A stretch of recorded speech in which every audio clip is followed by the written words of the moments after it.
Tani,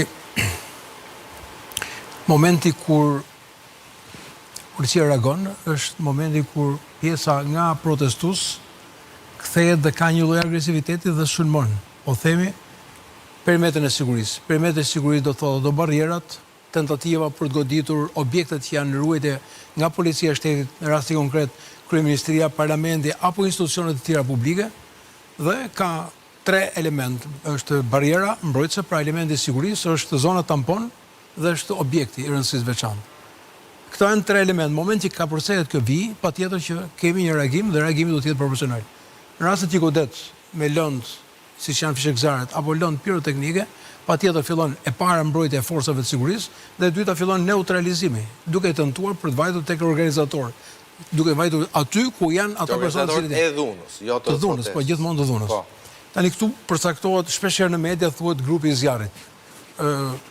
Thuhet grupi i zjarrit, por normalisht nuk ka një term ligjor që ta përcaktosh i themi grupi i zjarrit. Është sleng mediatik, patjetër. Është mediatik, pra. Sleng mediatik, sigurisht. Është mediatik. Larg qoftë ishte zjarr tamam.